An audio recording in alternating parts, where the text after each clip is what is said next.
اعوذ باللہ من الشیطان الرجیم بسم اللہ الرحمن الرحیم الصلاۃ والسلام علی رسولہ الکریم والحمد للہ رب العالمین۔ السلام علیکم ورحمۃ اللہ وبرکاتہ۔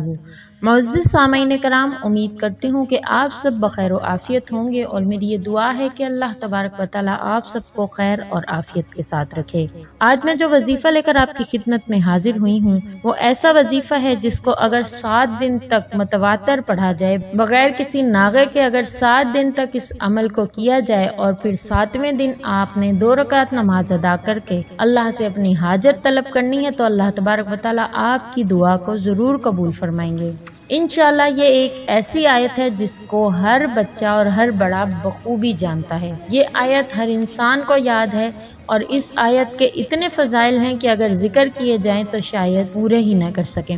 عمل بتانے سے پہلے میری آپ سے گزارش ہے کہ اگر آپ میرے چینل محور اسلام پر نئے ہیں یا مجھے پہلی مرتبہ سن رہے ہیں تو میرے چینل کو سبسکرائب کر دیجئے، ساتھ ہی لگے بیل آئیکن کو ضرور پریس کیجئے گا، کیونکہ اس کے پریس کرنے سے میرے چینل کی ہر نئی ویڈیو آپ کے پاس نوٹیفیکیشن کی صورت میں پہنچ سکے گی۔ ساتھ ساتھ فیس بک کے پیج محور اسلام کو بھی لائک کر دیجئے۔ آپ مجھ سے سوال پوچھنا چاہتے ہیں، کوئی وظیفہ پوچھنا چاہتے ہیں، کوئی عمل پوچھنا چاہتے ہیں، تو آپ فیس بک کے پیج پر رابطہ کر سکتے ہیں۔ ویڈیو کو شروع سے اینڈ تک دیکھا کریں تاکہ کوئی بھی ایسا عمل جو کرنے والا ہے وہ کرنے سے نہ رہ جائے۔ ویڈیو کے اینڈ میں آپ سے ویڈیو سے ریلیٹڈ ایک سوال پوچھوں گی، آپ کمنٹ میں اس کا ضرور جواب دیجیے گا، کیونکہ اس سے نہ صرف آپ کے علم میں اضافہ ہوتا ہے بلکہ پڑھنے والے کے علم میں بھی اضافہ ہوتا ہے۔ تو جو عمل میں آپ کے ساتھ شیئر کرنے جا رہی ہوں وہ قرآن مجید کی اس آیت بسم اللہ الرحمن الرحیم کا ایک عمل ہے۔ یہ نہایت ہی آسان عمل ہے جس کو کرنے کے لیے کسی خاص وقت کی ضرورت نہیں ہے۔ 7 دن تک آپ نے اس کو متواتر یعنی ڈیلی کرنا ہے، کوئی اس میں ناغا نہیں آنا چاہیے۔ کوئی بھی ٹائم ہو، کسی بھی وقت آپ نے دن میں اس کو پورا کر لینا ہے۔ مغرب کی اذان سے پہلے مغرب کی نماز سے پہلے آپ نے اس عمل کو روزانہ کی بنیاد پر کر لینا ہے۔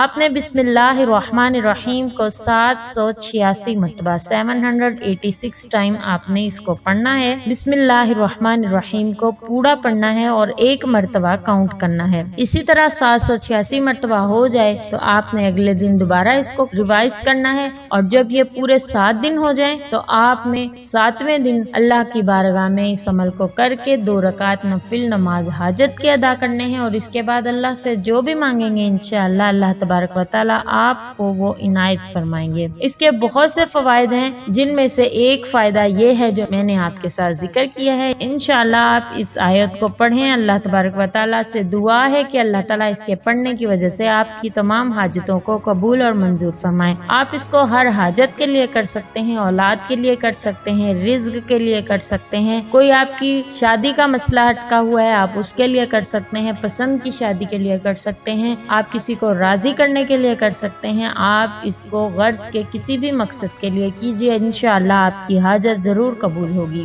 امید کرتی ہوں آپ کو ویڈیو اچھی لگے گی، آپ کو یہ وظیفہ اچھا لگے گا۔ اس کو زیادہ سے زیادہ شیئر ضرور کیا کریں، کیونکہ دوسروں کو بتائیں گے ان کو اس کا فائدہ ہوگا تو آٹومیٹکلی آپ کو بھی اس کا فائدہ ضرور حاصل ہوگا، اور اچھی بات کو پھیلانا صدقہ جاریہ ہے۔ اینڈ میں میرا یہ سوال ہے کہ بسم اللہ الرحمن الرحیم کس سورہ کی آیت ہے؟ اللہ تبارک و تعالیٰ سے دعا ہے کہ اللہ پاک آپ کو آسانیاں عطا فرمائے اور آسانیاں تقسیم کرنے کا شرف عطا فرمائے۔ نئی ویڈیو کے ساتھ آپ کی خدمت میں حاضر ہوں گی۔ السلام علیکم ورحمۃ اللہ وبرکاتہ۔